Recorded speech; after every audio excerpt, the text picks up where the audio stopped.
permettre de récupérer un petit délai dans le timing serré. Ceci dit, cet exposé m'a permis de mieux comprendre notre interlocuteur, en tout cas à titre privé.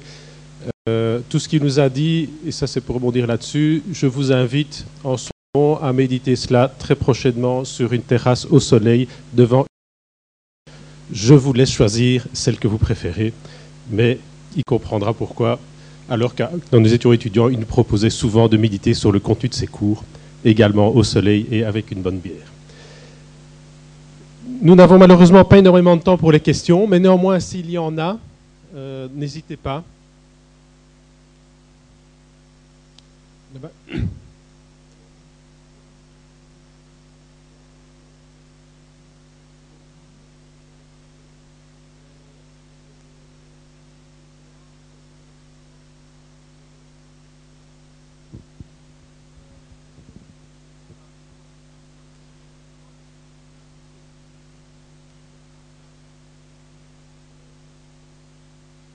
Je suis entièrement d'accord avec vous et je vous rends grâce en vous apportant une autre précision sur les transparentes que j'ai utilisées. En ce qui concernait les débits fixes, j'avais mentionné les débits génériques, donc standardisés, pour 8 mégas pour le ADSL 13 26 52. Pour les débits mobiles, comme vous l'avez bien remarqué, je n'ai pas mis les débits génériques standardisés, j'ai mis les débits pratiques réels. Parce que vous savez sans doute comme moi qu'il y a une énorme différence dans le monde mobile entre les spécifications standards techniques et leur mise en œuvre. Parce que c'est tellement dépendant de la proximité de l'antenne, de la vitesse de déplacement de l'objet, du nombre de personnes qui sont sur la même antenne au même moment.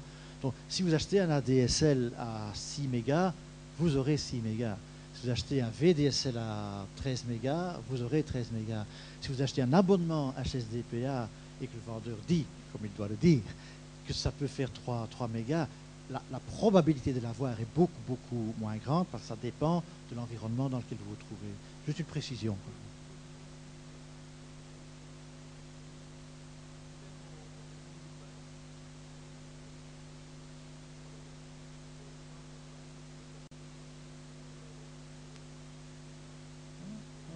Comme tout le mobile, soyez bien prudents.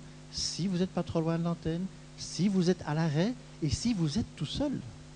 Parce que s'il y a 1000 personnes autour de vous, on en parlera pendant la pause, mais le mobile est un médium partagé. Hein. C'est ça. Hein. Merci pour ces précisions techniques. Je vois qu'il y a une autre question. Le micro va se déplacer. Il y a un micro qui arrive. C'est pour des questions de capture de son pour l'enregistrement.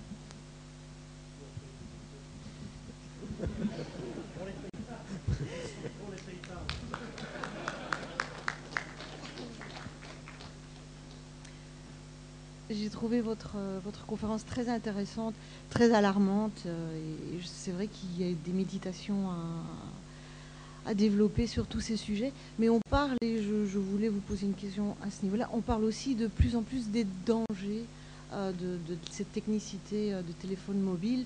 On peut passer de plus en plus d'informations. Donc on passe du SMS à la vidéo, à la télévision, à l'interactivité. Ça encombre les ondes et ce serait en train peut-être de détruire les cerveaux des enfants qui jouent dehors, dans les parcs, dans les villes, à la campagne, etc. Vous avez dû entendre parler de cette problématique-là. Alors peut-être que le problème général de notre civilisation va peut-être se régler comme ça, c'est qu'on va avoir justement des individus qui n'auront plus l'occasion de réfléchir sur la question. Vous m'avez déjà reconnu comme conférencier, donc je vais répondre tout de suite par la boutade. Le contenu de ce qu'on voit à la TV est beaucoup plus dangereux pour les neurones que les ondes des GSM. Je n'aime pas la télévision non plus, mais je vous rejoins là-dessus. Un peu plus vrai comme réponse et beaucoup, beaucoup plus sérieux. J'ai été invité, comme d'autres experts, par mon bourgmestre qui était interpellé par cette association de parents. Je ne peux pas m'empêcher de dire l'anecdote. L'antenne était sur la tour de l'église. Comme la plupart des églises de nos jours sont garnies d'antennes. Et en face, il y avait une école catholique, justement. Le bourgmestre était libéral. Moi, je suis de l'ULB. J'ai dit, écoutez, monsieur le bourgmestre, c'est une affaire qu'ils vont régler entre eux. Bon. plaisanterie mise à part. La seule vraie réponse, et je suis entièrement sérieux, s'il vous plaît, écoutez bien ça, parce que c'est tellement simple et tellement technique que la plupart des gens ne le savent pas. Au plus il y a d'antennes, au moins c'est dangereux. Parce qu'au plus il y a d'antennes, au moins il y a d'énergie par antenne. Et c'est tout le contraire de cette vision du « Oh mon Dieu, il y a des antennes partout, c'est de plus en plus dangereux ». Non, évidemment. Au plus il y a d'antennes, au moins c'est dangereux. Comme si vous aviez un voltage, quoi, que vous donnez un gros voltage dans la prise, alors qu'une petite pile, c'est rien du tout, quoi. Vous voyez, il faut bien comprendre ça. Et cet aspect-là, technique, est vraisemblablement ce qui va faire disparaître le problème. Parce que même s'il y avait un danger à grande puissance, toute notre évolution aujourd'hui, et Dieu sait si elle est brutale, comme vous le dites très bien, d'en avoir de plus en plus, et au plus il y a d'ondes et d'antennes, au moins il y a d'énergie par antenne. Donc ça devient vraiment un phénomène qu'on peut appeler perturbatoire. Okay. Il faudra quand même faire attention aux zones où il y a peu d'antennes. Sans doute, les mais campagnes. Il y a tellement de choses à quoi il faut faire attention dans la vie. Merci. Comme nous n'avons pas beaucoup de temps pour les questions, je vais clôturer cette séance-ci maintenant. On aura l'occasion de reposer des questions à l'orateur suivant, sur un autre sujet du reste. Le monde évolue, on le voit. Donc on a ici l'aspect technique de l'évolution du monde. On va maintenant regarder un petit peu plus l'aspect information, l'aspect contenu, parce qu'il y a beaucoup de choses qui évoluent et peut-être plus vite qu'on ne le pense. Alors, l'orateur suivant, qui est Paul Thirion, qui est à l'Université de Liège, qui est directeur des bibliothèques, va vous entretenir de cette problématique des bibliothèques et du contenu qu'on va y retrouver. Juste pour petite introduction, je viens récemment avec des stagiaires de faire tout un travail sur la médiathèque de Belgique et de son positionnement sur le marché. Vous savez que cette institution a des très gros soucis avec la numérisation du contenu audio. Et la première discussion que j'ai eue avec ces stagiaires a été très étonnante. En tout cas, la première information, la première chose qu'on a discutée, c'était qu'est-ce que la médiathèque? Et ces stagiaires, qui sont des étudiants, avaient une vue tellement différente de la mienne de la médiathèque que c'est très interpellant. Eux voyaient la médiathèque comme une institution qui met à disposition des jeux vidéo. Moi, je voyais la médiathèque comme la mise à disposition de contenu musical. C'est révélateur du fait que le monde avance à une telle vitesse, les jeunes sont entrés dans ce train dans une gare, nous sommes entrés dans le train bien plus tôt et notre vision du monde est totalement différente et ça engendre des distorsions tout à fait importantes et étonnantes. Et une des distorsions que l'on rencontre aujourd'hui beaucoup est liée au droit d'auteur, à savoir à qui doit-on la paternité de certaines idées, qui doit être récompensé pour ces idées.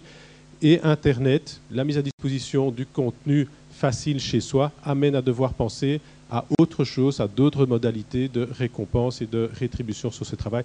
Et je pense que c'est un peu de cela que M. Thirion va nous entretenir dans son exposé.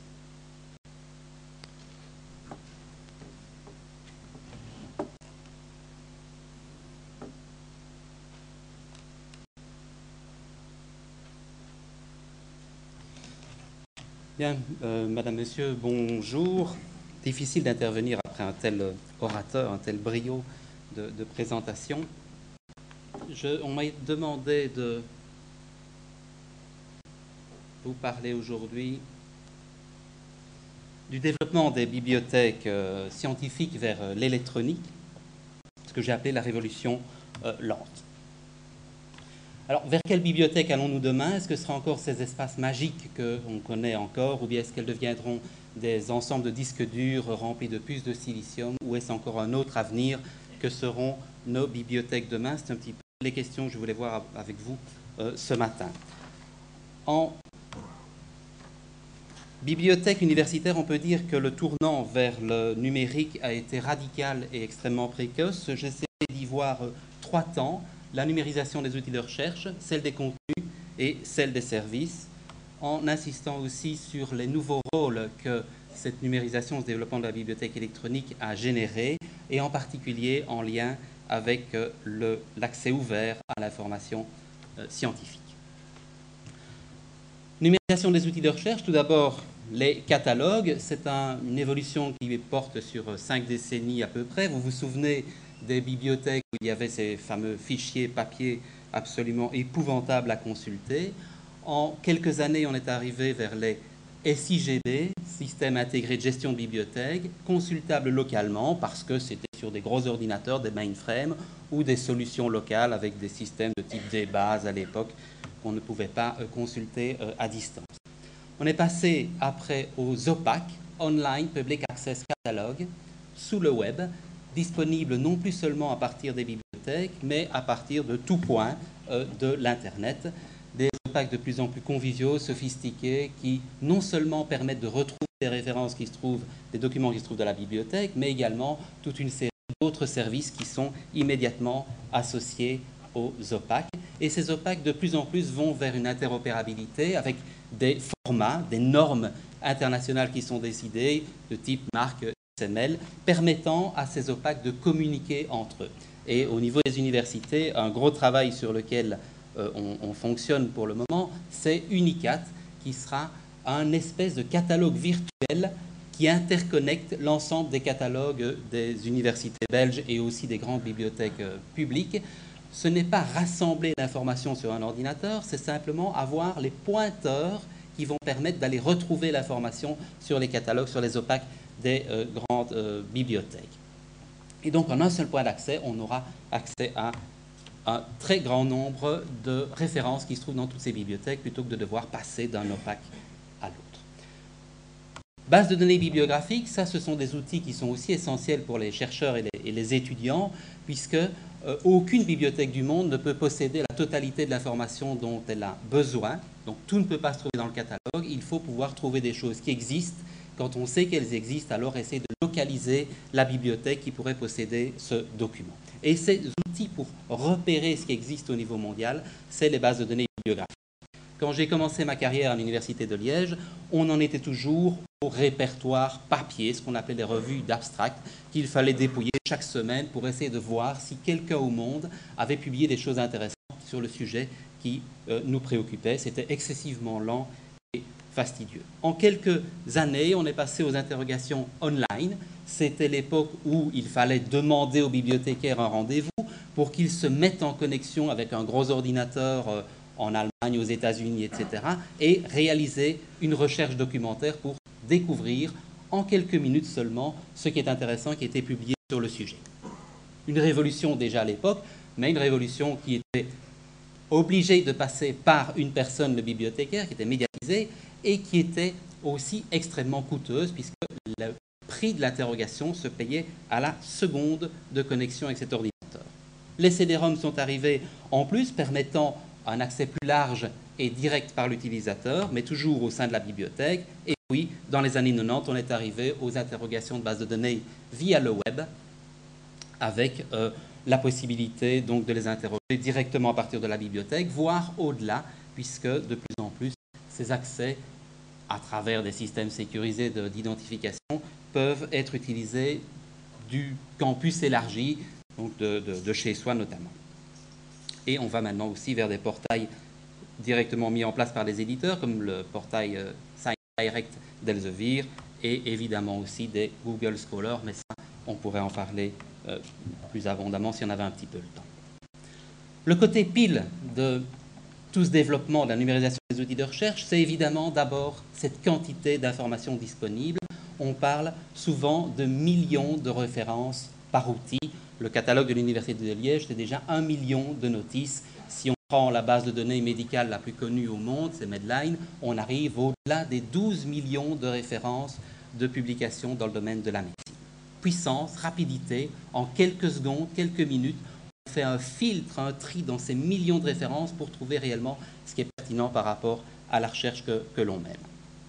Très précise comme recherche, notamment grâce à l'indexation, ce travail de fourmi que font d'une série de personnes pour trouver les bons mots-clés, les bons descripteurs à ajouter à chacune de ces millions de références. Évidemment, la convivialité des interfaces qui évolue extrêmement vite. D'année en année, ces interfaces sont de plus en plus aisées à utiliser. Accessibilité qui s'élargit, j'ai dit campus. Quand je dis campus, ce n'est pas seulement sur les ordinateurs fixes. De plus en plus, les universités ont développé un réseau wireless qui couvre la totalité du campus, et donc n'importe quel étudiant ouvre son portable sur un banc dans un couloir et trouve l'information dont il a besoin pour un cours, pour un séminaire, etc. Voire au-delà du campus à partir du domicile. Le but des bibliothèques, c'est vraiment d'amener la documentation là où travaille l'usager, dans son bureau, chez lui, etc. Et aussi la volonté d'associer de plus en plus de services à cette recherche d'informations à travers des systèmes de liens croisés, de linking, etc. Mais il y a aussi le côté plus sombre de cette numérisation, tout d'abord le coût. Les 6 GB, donc les gros catalogues des universités, leur prix se calcule en centaines de milliers d'euros. Bien sûr, il y a des open source qui commencent à se développer, de type PMB et Koha, mais pour des catalogues de grande importance, ils ne sont pas encore assez développés pour se permettre d'en faire l'usage. Les bases de données aussi, généralement, leur coût annuel se chiffre en dizaines de milliers d'euros pour les plus importantes, même si certaines, comme Medline, dont je parlais tout à l'heure, est gratuit par décision du gouvernement américain depuis 1996. La totalité de la planète peut accéder à ces millions de références médicales gratuitement. C'est plutôt l'exception dans le domaine. Deuxième limite, c'est le manque d'exhaustivité. Tout n'est pas dans les OPAC des universités, loin s'en faut. Chez nous, j'ai dit, il y a à peu près 1 million de références d'ouvrages qui se trouvent dans notre catalogue, à Liège, sur les 2,5 millions d'ouvrages que nous possédons dans nos collections. Et un recteur précédent me disait, mais pourquoi alors est-ce que vous ne rétro-cataloguez pas tous ces autres ouvrages pour que votre catalogue soit complet? Simplement pour des questions de temps. Si on devait payer un catalogueur très rapide pour encoder ces ouvrages, avec la quantité que ça représente, il faudrait plus d'1 siècle de travail pour y arriver. Donc on a mis en place des solutions alternatives. Chez nous, ça s'appelle Scribe, c'est-à-dire que toutes ces anciennes fiches papier qui ne sont pas sur le catalogue électronique, on les a scannées, on les a ossérisées et on a mis en place un moteur qui permet de retrouver, sur base des mots récupérés par l'OCR, les fiches qui correspondent aux documents qui pourraient être intéressants. C'est une solution partielle en attendant qu'on trouve les moyens de rétro-cataloguer complètement les anciens ouvrages. Pas d'exhaustivité non plus dans les bases de données. Il faut bien se rendre compte qu'elles ont d'énormes limites. D'abord, la couverture temporelle. Généralement, les bases de données ne couvrent que les publications depuis les années 60-70. Tout ce qui est avant cela ne s'y trouve pas, à quelques rares exceptions près.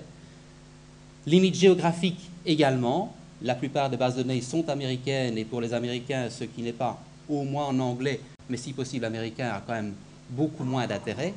Et donc, ce n'est qu'une partie du monde de la publication qui est visible dans ces bases de données, et évidemment, des choix éditoriaux de ces producteurs de bases de données.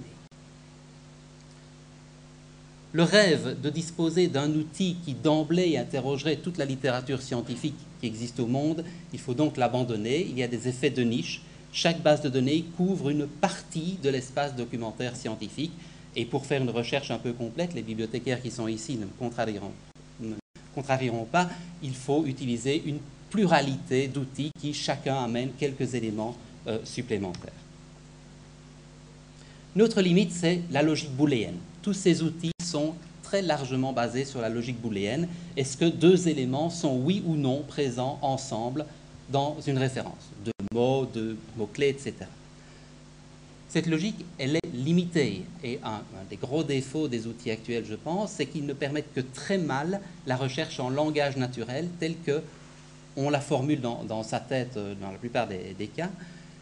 Permettent très mal aussi d'utiliser d'autres types de logiques, par exemple des logiques de causalité. On pourra dire que 2 éléments sont présents dans la référence, mais est-ce que c'est le cas où l'un provoque l'autre ou l'inverse? Impossible à le savoir, sinon en lisant.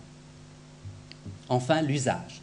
Quel est l'usage réel que font les utilisateurs de ces outils merveilleux? Eh bien, quand on regarde les logs, quand on regarde ce qu'ils ont fait, les mots qu'ils ont introduits, c'est souvent décevant parce que la plupart du temps, l'utilisation est extrêmement simpliste. C'est 1 mot-clé, 2 mots-clés, et c'est à peu près tout, alors que l'outil permet des recherches nettement plus complexes et précises que cela.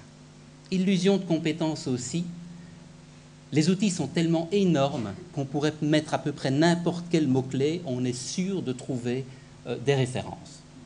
Peut-être pas les bonnes, peut-être pas les plus pertinentes, mais en tout cas, avoir l'impression qu'on a fait une bonne recherche puisque l'ordinateur, Dieu ordinateur, a répondu. Les outils de recherche, maintenant les contenus. Je commencerai par les e-journaux parce que c'est sans doute le plus important pour les disciplines scientifiques. Vous savez que l'essentiel de l'information publiée pour les sciences est publiée dans des journaux scientifiques qui peuvent être extrêmement réputés. On a parlé tout à l'heure de Nature, il y en a évidemment beaucoup d'autres. Côté pile, de nouveau, développement absolument fulgurant. Dans le début des années 90, il existait une centaine de titres de périodiques qui existaient sous forme électronique. Une quinzaine d'années après, on a au-delà des 100 000 titres électroniques, dont des dizaines de milliers qui sont des périodiques scientifiques. Et de plus en plus, d'ailleurs, les éditeurs de ces revues font du rétrospectif, numérisent des numéros qui ont été publiés dans le passé, parfois même des dizaines d'années auparavant, pour les mettre à disposition sous forme électronique.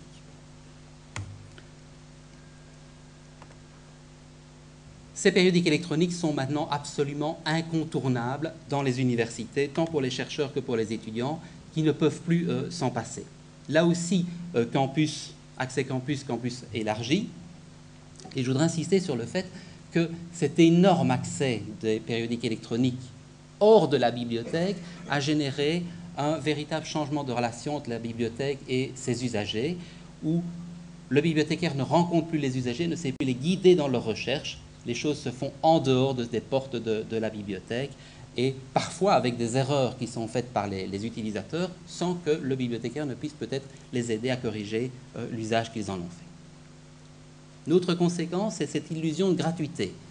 Très souvent, on entend dire « mais maintenant, tout est gratuit sur Internet. Regardez, j'ouvre mon ordinateur sur le campus, je cherche, je trouve des milliers de références en texte intégral directement lisibles sur la machine. » Sauf que pour arriver à cela, il a fallu payer au niveau de l'institution des sommes considérables pour permettre ces licences d'accès à ces informations. Tout n'est pas gratuit sur Internet, très loin de là. Possibilité d'exploitation élargie, on ne cherche plus simplement sur quelques mots-clés, on peut chercher sur la totalité des mots qui se trouvent dans le texte intégral de la référence, des liens entre les références, etc., qui permettent de nouvelles exploitations. Du côté de l'auteur, aussi un avantage de l'électronique, des périodiques électroniques, c'est la visibilité. On a montré à plusieurs reprises, j'ai pris là une citation de Lawrence dans Nature en 2001, qui montrait que un article, le fait qu'il soit disponible sous forme électronique amène à ce qu'il soit cité 4 fois plus que s'il n'existait que sous forme papier. Malheureusement, il y a aussi le côté sombre, en particulier lié aux modèles commerciaux que les éditeurs ont mis en place pour les accès à ces périodiques électroniques. 3 modèles principalement. L'abonnement avec surcoût, on continue à payer le papier et pour 10, 20, 30% de plus, on a accès à l'électronique, alors que l'électronique ne coûte vraiment pas grand-chose, voire quasi rien à l'éditeur. Les modèles de type Big Deals, dont Elsevier, c'est Elsevier qui a commencé le développement de ces modèles-là, c'est-à-dire, on dit aux universités, vous continuez à payer la totalité de ce que vous payez pour le papier jusqu'à présent, tous vos abonnements papier chez nous, et pour quelques milliers, dizaines de milliers d'euros en plus, vous aurez accès à la totalité de nos périodiques électroniques, y compris tous ceux que vous n'avez pas sous forme papier. Chance pour les bibliothèques, puisque d'un coup, on passait de quelques centaines de titres chez les gros éditeurs à 1500, 1800 titres en ce qui concerne Elsevier. Sauf qu'on continue à être obligé à payer les abonnements papier, à les stocker, à les conserver, etc., que dans ces 1500 ou 1800 titres, il y a des titres de haut niveau, mais il y a aussi tous les autres titres que l'on doit quand même payer à travers le surcoût, et pourtant qui ne nous intéressent pas, sauf aussi que le portefeuille, la totalité de ces titres, est défini par l'éditeur, qui décide lui-même quel titre il vend à d'autres éditeurs, quel titre il supprime de son portefeuille pour en mettre d'autres, peut-être moins intéressants, etc. Les bibliothèques n'ont rien à dire sur les choix qui sont faits à ce niveau-là. Notre limite, c'est lié au modèle, c'est le fait que ce n'est pas un achat des périodiques électroniques, alors que dans le papier, quand on avait acheté le fascicule, on l'avait dans sa bibliothèque, on pouvait le consulter pendant 10, 20, 50 ans. Ici, c'est une licence d'accès. Et dès qu'on arrête de payer, on n'a plus accès du tout à tout ce qu'on a payé dans les années antérieures. L'accès se ferme tout simplement. Gros problème quant à la pérennité de l'accès à l'information scientifique. Ce qui nous amène aussi à continuer le papier. Et donc, c'est un coût qui se surajoute au prix des abonnements papier. Autre effet pervers qui commence à apparaître très, très récemment, ça date de moins d'1 an, c'est le lien avec l'usage. Les éditeurs disent, OK, on va voir combien de fois vous déchargez les articles de nos périodiques. Si vous déchargez beaucoup, alors vous payerez plus que si vous déchargez peu. Ça paraît tout à fait éthique. C'est un effet pervers, c'est qu'on est amené à dire à nos utilisateurs, n'utilisez surtout pas trop les périodiques scientifiques dont vous avez besoin, sinon on n'aura plus les moyens de les payer demain. Évidemment, cet effet, il est très bien calculé par les éditeurs parce que les statistiques d'usage sont tout à fait impressionnantes. La très grande disponibilité de cette information fait qu'on arrive, pour Elsevier dont je parlais tout à l'heure, à avoir des 100 000 articles déchargés par an. Ça devient monnaie courante et même plus pour une seule université. Mais ces 100 000 articles déchargés, c'est de l'accès. Ce n'est pas de l'usage réel. Donc n'importe qui dans l'institution qui fait un clic, le document arrive sur son ordinateur, il ne va peut-être pas le lire. Simplement, le prof, dans un cours, a dit « Regardez comment on fait, on clique, 50 personnes cliquent, 50 downloads, calculés dans les statistiques d'usage. »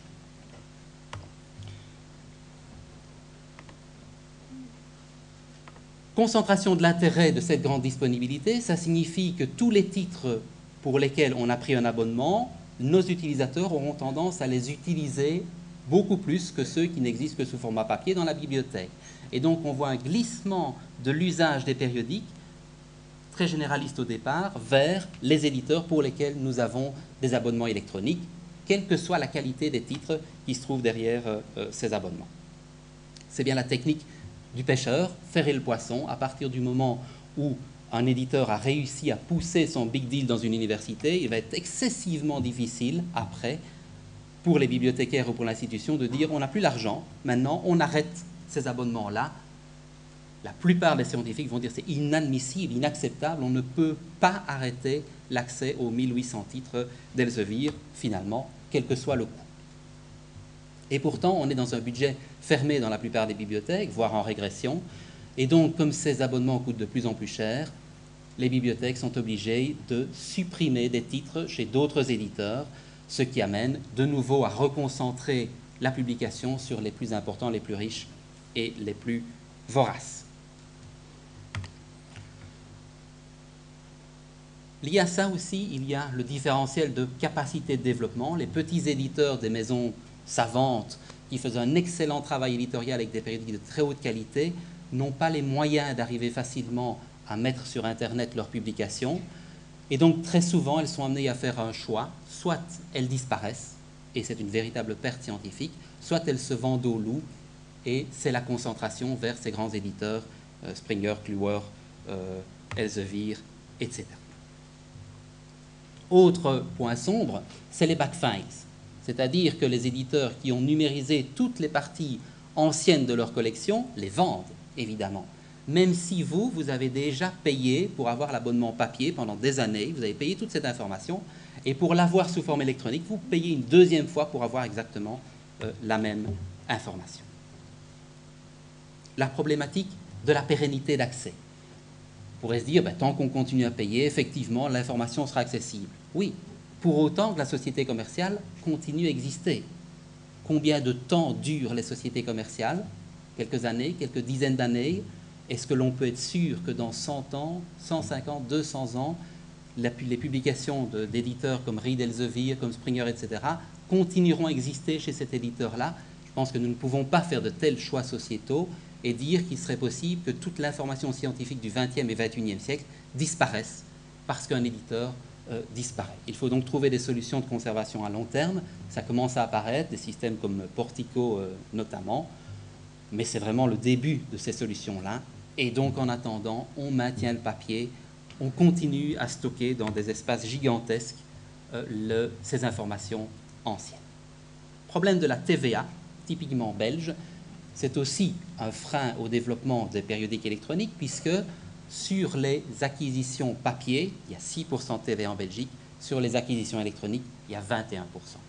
Donc si pour la même chose, au même prix, on décide de passer du papier au full électronique, ça fait en gros 15% de surcoût immédiatement. Pour faire face à ça, une idée, ça a été de faire des consortiums, de s'associer entre universités pour être plus forts face aux éditeurs et négocier des prix. Effectivement, c'est avantageux au départ, puisque pour ferrer le poisson, les éditeurs généralement proposent des conditions intéressantes, mais il ne faut pas se faire d'illusions, le rapport de force, ce n'est même pas le pot de terre contre le pot de fer. Reed Elsevier, dont je parlais tout à l'heure, ses revenus annuels 2007 se chiffrent au-delà des 6 milliards d'euros. Par rapport aux universités, vous imaginez le rapport de force. Les objectifs des deux partenaires sont tout à fait divergents. Pour les bibliothèques, c'est essayer d'avoir plus d'informations de qualité sans payer beaucoup plus ou essayer de payer un peu moins. Pour les éditeurs commerciaux, c'est de développer le chiffre d'affaires en s'arrangeant pour que d'année en année, ils dépassent les 6% d'augmentation annuelle de chiffre d'affaires, alors que les budgets des bibliothèques ne suivent pas du tout cette courbe. Autre limite, c'est les contraintes et la lourdeur de mise en œuvre des consortiums. Pour être solidaire, on doit parfois prendre des choses permettant le développement d'un consortium, mais qu'on n'a pas vraiment besoin dans son université. Et aussi la nouvelle loi sur les marchés publics qui impose maintenant de lancer des appels d'offres européens pour de gros marchés, ce qui est excessivement lourd, coûteux et lent. Les e-books, après les périodiques électroniques, l'idée, c'est, mais finalement, puisqu'on a toutes ces technologies à disposition, pourquoi est-ce que vous ne numérisez pas tout le contenu de vos bibliothèques pour le mettre sur Internet? Pas si simple. D'abord, les coûts que ça représenterait sont absolument gigantesques. Les ouvrages anciens, ça ne se numérise pas avec un petit scanner à plat dans son bureau. Il faut un matériel tout à fait spécifique, coûteux, non destructeur des reliures anciennes en particulier. Et puis surtout, il y a les ressources humaines. J'ai fait un rapide calcul pour mon université. Si on pouvait scanner chaque page d'un document en 10 secondes, ce qui est quand même extrêmement rapide, je ne tiens même pas compte du temps d'aller chercher le bouquin, de le ranger après, etc., il faudrait payer quelqu'un à temps plein pendant un millénaire pour numériser la totalité de ce que nous avons en magasin. Et puis il y a le problème des droits d'auteur. On ne numérise pas ce qu'on veut comme on veut. La loi impose qu'il faille obtenir l'accord explicite et écrit de l'auteur jusqu'à 70 ans après son décès. Et s'il y a plusieurs auteurs, jusqu'à 70 ans après la mort du dernier des auteurs. La numérisation ne peut généralement porter que sur les livres anciens, d'autant qu'il n'y a pas que les auteurs qui disposent de droits, il y a aussi l'éditeur chez lequel ça a été publié, etc. Il s'agit donc de définir les priorités et de mettre en place des collaborations les plus larges possibles, de manière à chacun numériser une petite partie et éviter toute redondance entre les numérisations. Enfin, il y a le problème du paysage institutionnel belge pour les universités, puisque nous avons des fonds patrimoniaux extrêmement riches, mais nous dépendons, communauté française, de l'enseignement supérieur. Or, le patrimoine, c'est la culture. Et donc la culture ne peut pas financer des opérations de numérisation de nos fonds patrimoniaux, et l'enseignement n'a pas les moyens de le faire non plus. C'est typiquement belge. Malgré ça, il y a de nombreuses initiatives qui se sont développées. Vous connaissez Gutenberg, Gallica, etc. En Belgique, la communauté française, les universités de la communauté française vont se lancer dans la numérisation intégrale de la bibliographie nationale. C'est quand même plus de 40 000 pages. Il y a le projet Digitech ULB que vous connaissez peut-être également. Et puis au niveau des définitions de standards et des opérations de collaboration, pas mal de choses au niveau européen, comme Michael, DLNet, etc., ou bien au niveau de la communauté française avec le projet PEPS de la ministre Lahanan, dont on a beaucoup parlé dans les médias récemment. Il y a le cas particulier de Google Book, qui, ce n'est pas unique pour la Belgique, mais en tout cas en Belgique, ils ont obtenu un accord avec l'université de Gand pour numériser 300 000 livres exempts de droits qui font partie des collections de Gand et les mettre sur leur Google Book accessible du monde entier. On pourrait se dire, mais finalement, pourquoi est-ce qu'on ne confie pas à Google le soin de numériser la totalité du patrimoine documentaire mondial? Je ne vais pas m'attarder beaucoup, mais évidemment, il y a des perspectives éthiques extrêmement importantes. Il s'agit d'une société commerciale qui, pour le moment, met à disposition gratuitement ce qui est dans Google Book. Qu'en sera-t-il demain? Sous quelles conditions? Est-ce qu'on peut se permettre, au niveau d'une société, de confier à un opérateur privé la conservation patrimoniale de son savoir? Ce sont toutes les questions qu'on peut se poser. Numérisation d'e-book au niveau commercial, ça a été très lent le démarrage, avec des essais qui ont très vite avorté. Depuis quelques années, il y a une accélération. Je parlerai principalement de Springer, qui est un éditeur allemand qui a décidé de numériser la totalité de tous les ouvrages qu'il publie depuis les années 90 et quelques.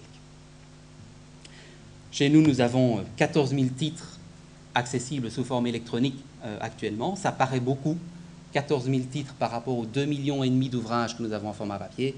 Ça prend de suite une autre proportion. Les modèles commerciaux sont en cours d'invention, on n'est pas encore très loin. Est-ce qu'on s'abonne? Est-ce qu'on achète? Est-ce qu'on achète une partie? Il y a aussi l'accueil des lecteurs qui est extrêmement réservé, c'est sans doute pour ça que ça se développe lentement.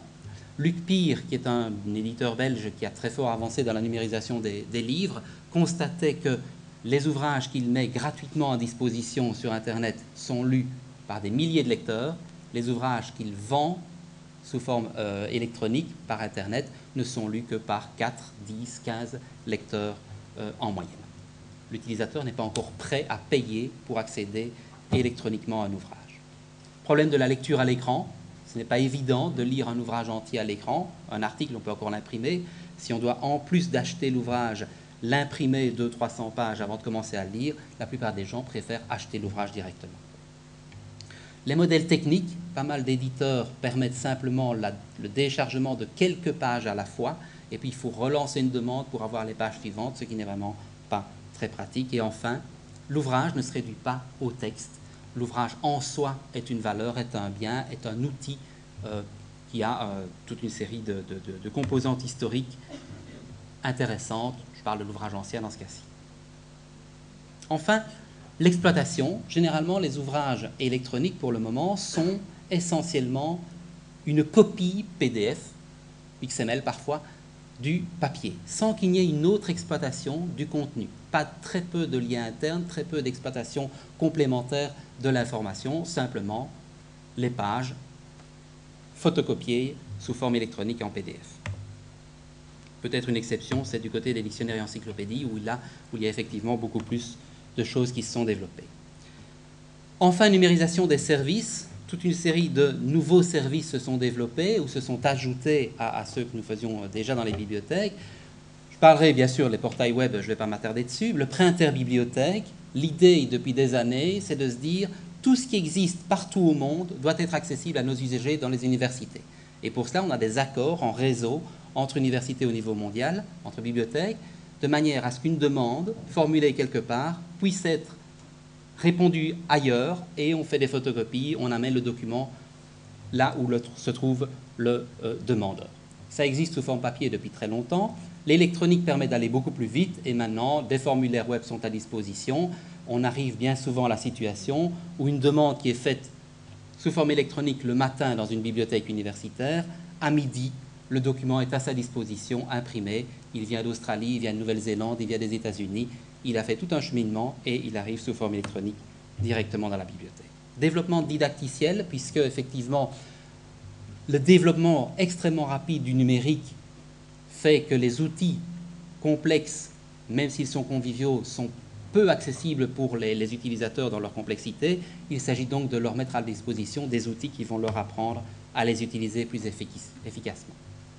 Développement aussi de tout ce qu'on appelle le My Library, c'est-à-dire toute une série de services qu'on devait antérieurement faire au sein de la bibliothèque, qu'on fait sous forme électronique. Par exemple, des réservations, des prolongations d'ouvrages, etc., des paniers de références virtuelles que l'on peut stocker quand on a fait des recherches et qu'on souhaite conserver ces informations à long terme. Le développement de portefeuilles électroniques pour permettre de payer toute une série de services de la bibliothèque, des impressions, des photocopies, du prêt interbibliothèque, etc. La création d'espaces de travail personnels au sein des systèmes électroniques des bibliothèques. Et puis multiplier les liens.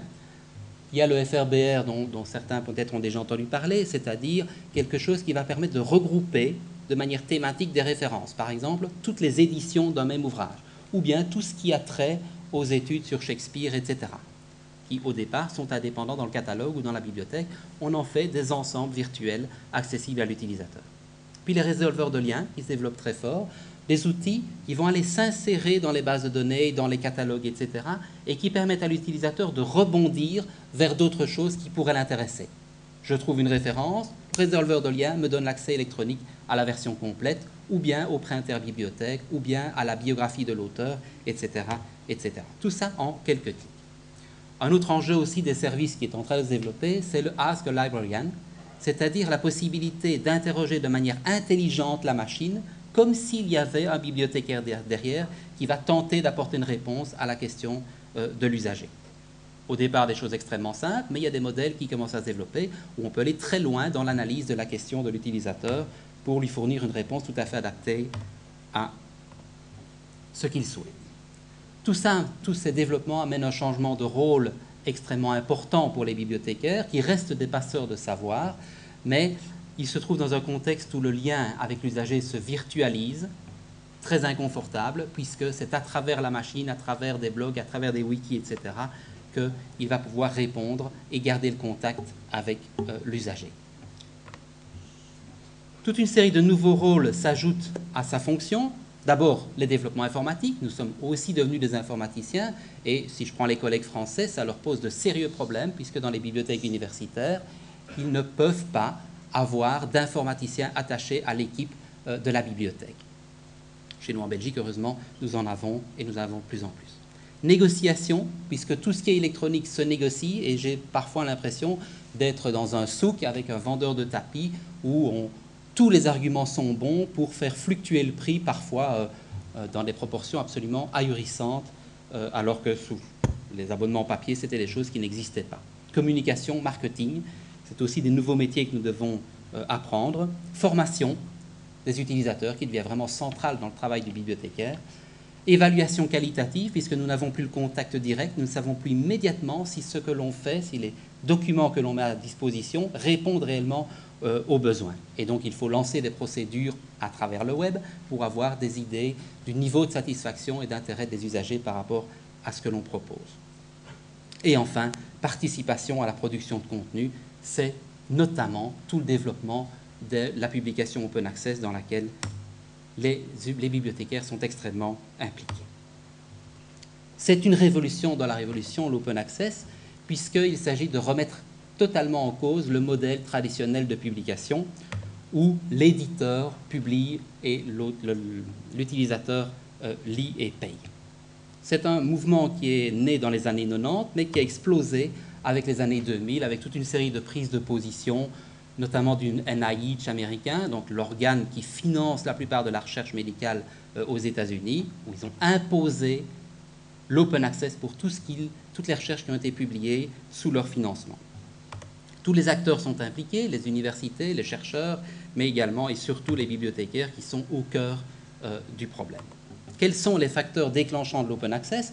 D'abord, évidemment, on l'a vu tout à l'heure, le fait que l'informatique est de plus en plus accessible à tous et chacun peut maintenant bidouiller facilement une page web pour mettre de l'information à disposition du monde entier. Aussi le besoin d'accélération de la diffusion de l'information. Dans le modèle traditionnel, l'auteur écrit, il soumet sa publication, il faut un certain temps pour voir si cette publication est acceptée. Quand elle est acceptée, il faut encore un certain temps pour imprimer et publier réellement le document. Le développement de la science actuelle ne permet plus de tels délais et l'auteur souhaite que dès que le document est accepté, immédiatement il puisse être lu par tous ses partenaires dans le monde entier. Souci éthique également, c'est tout le mouvement de l'open source, c'est l'idée qu'il n'est quand même pas normal que seuls les pays riches peuvent accéder à l'information. Qu'en est-il des pays émergents qui n'ont pas les moyens de payer toute cette documentation? Et aussi, est-ce qu'il n'est pas normal que ce qui est payé par des fonds publics, toute la recherche publique, soit accessible sans que le public, de nouveau, doive payer ce qu'il a déjà payé à travers ses impôts au départ? Quand un auteur publie dans une revue scientifique, généralement, il cède la totalité de ses droits d'auteur à l'éditeur. Et là, les auteurs scientifiques estiment que ça commence à bien faire et veulent récupérer une partie, en tout cas, des droits sur ce qu'ils ont réellement promis. C'est un autre facteur qui a amené le développement de l'open access. Et puis, il y a la crise de la publication des périodiques. Très vite, les éditeurs ont compris que les universités et les domaines scientifiques étaient un public captif, que quel que soit le prix qu'on leur faisait payer les revues, de toute façon, ils les continueraient. Pourquoi? Parce qu'il n'y a pas de concurrence. Un périodique n'est pas équivalent à un autre. Et on ne peut pas se dire, si vous faites payer votre périodique trop cher, alors je prendrai un autre. Ce n'est pas possible. L'autre ne publie pas la même chose. Donc on doit continuer à prendre les abonnements nécessaires à alimenter la recherche. Deuxième élément, les utilisateurs ne sont pas les payeurs. Les chercheurs utilisent, les bibliothèques payent les abonnements. Et les chercheurs ne sont pas conscients de l'évolution du coût des périodiques. La tyrannie du facteur d'impact. Le facteur d'impact, c'est une mesure qui permet de voir si un périodique voit ses articles souvent cités par les autres chercheurs dans la littérature mondiale. Plus c'est souvent cité, plus on considère que la revue est importante. Il y a beaucoup de critiques du facteur d'impact, mais ça fonctionne comme ça. Et c'est lié à la promotion des chercheurs. La plupart du temps, dans les disciplines scientifiques, lorsqu'un chercheur pose sa candidature pour un poste, on va voir si les publications qu'il fait sont dans des revues à haut facteur d'impact. Plus c'est un facteur important, plus le chercheur est important. C'est en tout cas le raccourci qui est trop souvent fait. Et donc, il faut publier dans les bonnes revues, celles qui ont un bon facteur d'impact, et donc les avoir aussi et les payer, quel qu'en soit le prix. Les éditeurs ont compris, ils rachètent ces revues-là et en font exploser le coût. Je vous ai mis ici sur un petit graphique l'évolution du coût des périodiques. C'est basé sur 70 000 titres de périodiques scientifiques au niveau mondial dans les différentes disciplines, sciences, médecine, technologie. Vous voyez la courbe de croissance et je vous ai mis là la courbe de croissance de l'index, même pas l'index santé, l'index belge des prix à la consommation. Vous voyez le gap gigantesque qui s'installe entre ces courbes. Le prix moyen depuis ces années 93 a triplé alors que l'index belge des prix n'augmentait que de un peu plus de 30% sur la même période. Tout ça dans des enveloppes fermées dans les bibliothèques.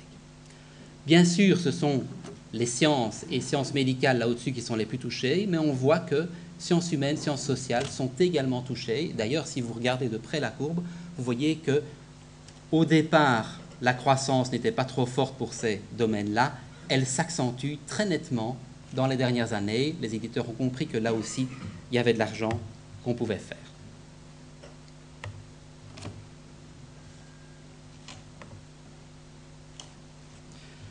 Je vous ai mis un exemple, le coût des périodiques pour mon université, 2 millions d'euros en 2007, sans compter ce que les services ou les individus achètent par eux-mêmes. C'est le coût pour les bibliothèques uniquement. Je calcule ça en Porsche, c'est l'équivalent d'une Porsche nouvelle tous les 10 jours.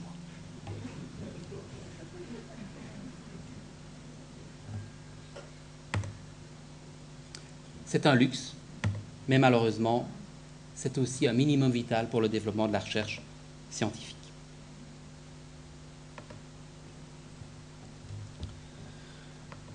Pour présenter l'équilibre presque parfait de l'édition scientifique, les chercheurs pensent, ils cherchent, ils font des manipulations, ils trouvent des résultats, ils écrivent les articles, les corrigent, payent pour être publiés, parce que maintenant on doit payer pour être publié, coordonnent les revues, relisent et valident les articles, payent pour s'abonner aux revues et enfin lisent les articles. Et de l'autre côté de la balance, on a les éditeurs commerciaux qui impriment, diffusent et reçoivent l'argent.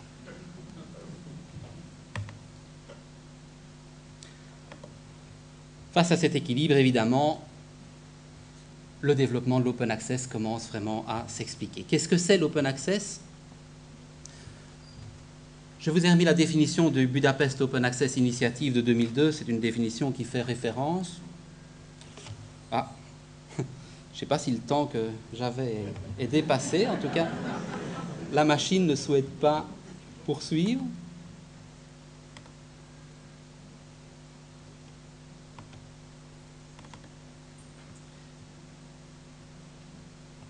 Bien.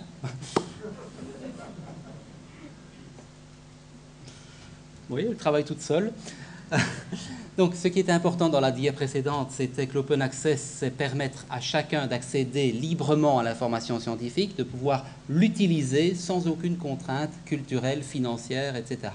à cet accès. La seule obligation, c'est évidemment que l'auteur soit respecté, soit cité et qu'on ne modifie pas son œuvre sans l'en avertir. Libre accès, ça ne veut pas dire accès, ça ne veut pas dire gratuité. Gratuité pour l'utilisateur sûrement, mais effectivement, pour développer la publication en accès libre, il y a quand même quelqu'un qui doit payer quelque part. Simplement, le modèle est différent. Ça peut être les institutions qui vont payer pour diffuser ou les organismes de financement de la recherche. Deux fronts complémentaires pour bien expliquer ce que c'est le libre accès. Il y a ce qu'on appelle le chemin d'or, c'est-à-dire immédiatement publié en format libre les documents, soit des revues qui sont immédiatement gratuites et open, des revues qui existaient déjà antérieurement et qui changent de modèle commercial, ou des nouvelles revues qui se développent grâce à Internet à très faible coût et qui deviennent extrêmement importantes dans leur domaine. Je vous ai mis deux liens, DOAJ et OpenJGate, qui sont des outils qui répertorient les périodiques accessibles de manière open actuellement. Ce sont des milliers et des milliers de titres à l'heure actuelle qui existent sous forme open et donc librement accessibles par tout un chacun. Beaucoup de craintes des chercheurs au départ en se disant est-ce que vraiment ces périodiques gratuits sont intéressants, est-ce que ce n'est pas de bas niveau, etc. Quand on regarde, on voit que plus des 2/3 de ces revues ont un comité de lecture, un peer reviewing. C'est vraiment l'outil de vérification de la qualité de la publication. Chaque article proposé est vérifié, comparé par des spécialistes du domaine qui vont demander des modifications pour être sûrs de garantir la qualité de la publication. 2/3 des revues open access sont peer-reviewed, alors qu'il y en a un peu plus d'1/3 pour les revues traditionnelles. 10,8% des revues open access ont un facteur d'impact dont j'ai parlé tantôt, exactement la même chose que ce qu'on a pour les revues traditionnelles, 11% dans ce cas-là. La deuxième voie, le chemin vert, c'est l'auto-archivage, c'est dire chaque fois qu'on va publier un article dans une revue traditionnelle, chez un éditeur dans le modèle traditionnel, on va aussi mettre une copie librement accessible sur un serveur d'une institution ou sur un serveur thématique comme Arxiv pour les physiciens ou Cogprints pour les cognitivistes, etc. Ces serveurs institutionnels, ces serveurs thématiques se développent extrêmement vite. Il y en a plus de 1100 actuellement dans le monde, interopérables, de manière à pouvoir chercher d'emblée, à partir d'un moteur, sur un grand nombre de ces moteurs, de ces serveurs-là, éviter de devoir passer par les 1100 serveurs institutionnels.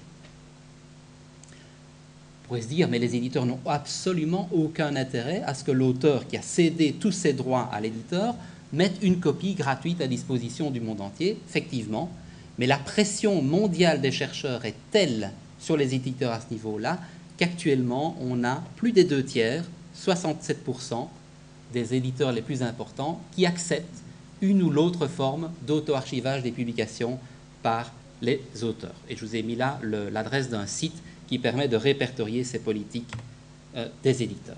On peut dire qu'actuellement, 20% de la littérature scientifique mondiale est déjà accessible en open access.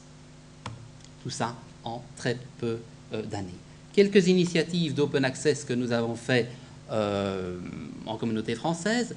Pop-up, c'est un portail de publication de périodiques scientifiques de l'Académie Wallonie-Europe. Très peu de revues pour le moment, 7 ou 8, c'est un début, mais déjà plus de 550 articles qui sont accessibles gratuitement, taux de consultation tout à fait impressionnant, 600 articles sont déchargés par jour, même sans tenir compte des accès par les robots des moteurs de recherche. Donc, 600 articles réellement consultés, 68% des visiteurs qui viennent consulter les articles de Pop-up viennent de recherche Google, donc qui est manifestement l'outil principal pour trouver de l'information scientifique, malheureusement à l'heure actuelle. Du côté du chemin vert, il y a Bigtel. C'est un projet initié par la bibliothèque interuniversitaire de la communauté française, c'est-à-dire le regroupement des bibliothèques belges universitaires francophones. C'est déposer la totalité des thèses de doctorat sous une forme électronique librement accessible.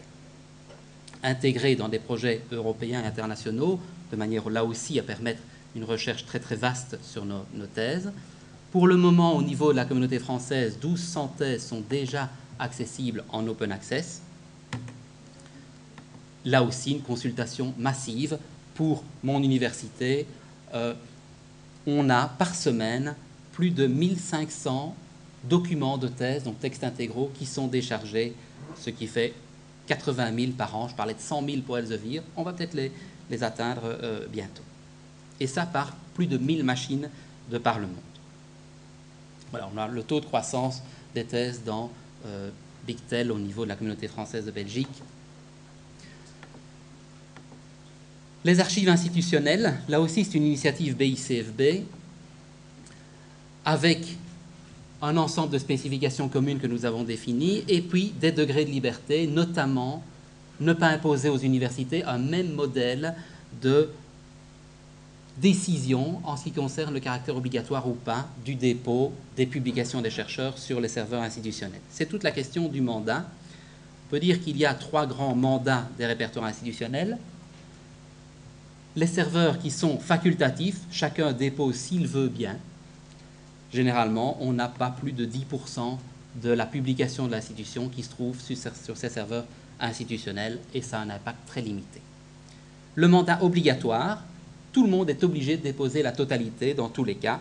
Ce n'est possible que pour des grands centres de financement de la recherche comme le NIH dont je parlais tout à l'heure ou le Wellcome Trust, l'équivalent pour l'Angleterre, qui ont décidé de tels mandats obligatoires. Au niveau d'une seule institution, l'effet négatif par rapport à la concurrence des autres universités serait beaucoup trop fort que pour obliger systématiquement à déposer dans ces serveurs, puisque dans les cas où l'éditeur n'accepte pas la publication auto-archivée, le chercheur n'aurait d'autre choix que d'aller publier dans d'autres revues de moindre qualité peut-être, ce qui serait inacceptable. Le mandat qui a été décidé par l'Université de Liège et qui fait un peu référence en Belgique pour le moment, c'est l'Immediate Deposit Optional Access.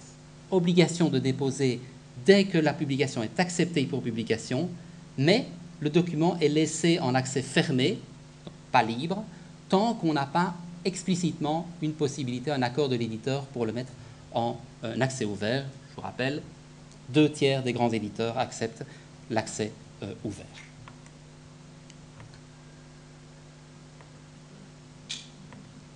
Chez nous, ça s'appelle Orbi, c'est les bibliothèques qui l'ont développé. La totalité des publications, des références des publications faites par l'université doit être dans le système, dans Orbi, 3000 références par an. Et tout ce qui est article de périodique doit absolument se trouver sur Orbi si ça a été publié après 2002 avec le texte intégral, soit ouvert, soit fermé. Pour tout le reste, évidemment, les auteurs peuvent le faire s'ils le souhaitent. L'incitant, c'est que Orbi sera la seule source pour évaluer les chercheurs.